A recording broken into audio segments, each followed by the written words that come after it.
আসসালামু আলাইকুম ওয়া রাহমাতুল্লাহি তাআলা ওয়া বারাকাতুহু।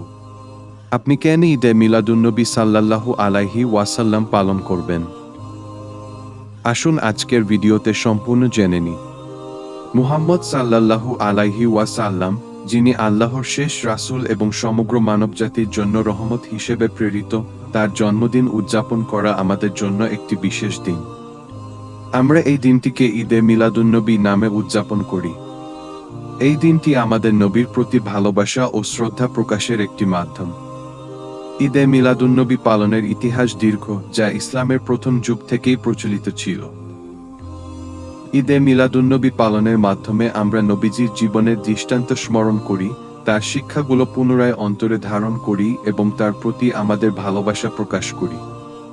মিলাদুন্নবীর দিন মসজিদে বিশেষ দোয়া মাহফিল, কুরআন তেলাওয়াত, নাচ শরীফ এবং আলোচনা সভা আয়োজন করা হয়। এটা শুধুই একটি আনন্দ উদযাপন নয়, বরং আমাদের ঈমানকে মজবুত করার সুযোগ। বিভিন্ন মহলে প্রশ্ন ওঠে, মিলাদুন্নবী উদযাপন করা কি শরীয়ত সম্মত? ইসলামের প্রচলিত ফিকাহ শাস্ত্র এবং অনেক বড় বড় ইসলামী চিন্তাবিদ ঈদে মিলাদুন্নবীর বৈধতা সম্পর্কে বলেছেন। তারা বলেন, মিলাদ উদযাপন হচ্ছে এমন একটি সুন্নত যা নবীজির প্রতি ভালোবাসার প্রকাশ হিসেবে করা হয় এবং তা কোনোভাবেই বিদআত নয়। বিখ্যাত ইসলামী ব্যক্তি যেমন ইমাম সুজুতি রাহিমাহুল্লাহ এবং ইমাম ইবনুল জাওয়ী রাহিমাহুল্লাহ এর পক্ষে যুক্তি প্রদান করেছেন।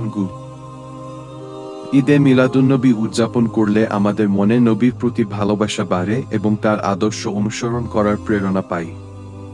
মিলাদ পালন করা নবীজির জীবনের মহান দিকগুলোকে নতুন প্রজন্মের কাছে পৌঁছাতে সহায়ক হয়। যারা ঈদে মিলাদুন্নবীর পক্ষে কথা বলেন, তারা বলেন যে এই উদযাপনের মাধ্যমে আমরা আমাদের ঈমানকে সজীব রাখি।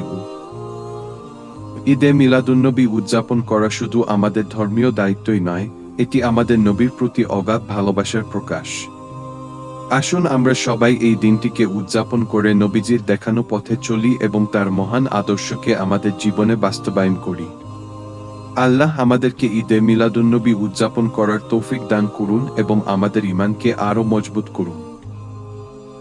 আমিন। ভিডিওটি সম্পূর্ণ ভালো লাগলে আমাদের চ্যানেল এসবি নাথ প্ল্যাটফর্ম থেকে সাবস্ক্রাইব করে পাশে টাকা বেল আইকনটি বাজিয়ে দিন ইসলামিক সব ভিডিও সবার আগে পাওয়ার জন্য। আর ভিডিওটিতে যদি কোনো ভুল হয়ে থাকে তাহলে ক্ষমার দৃষ্টিতে দেখবেন এবং তা কমেন্টে জানিয়ে দিন। ধন্যবাদ। আসসালামু আলাইকুম ওয়া রাহমাতুল্লাহি তাআলা ওয়া বারাকাতুহু।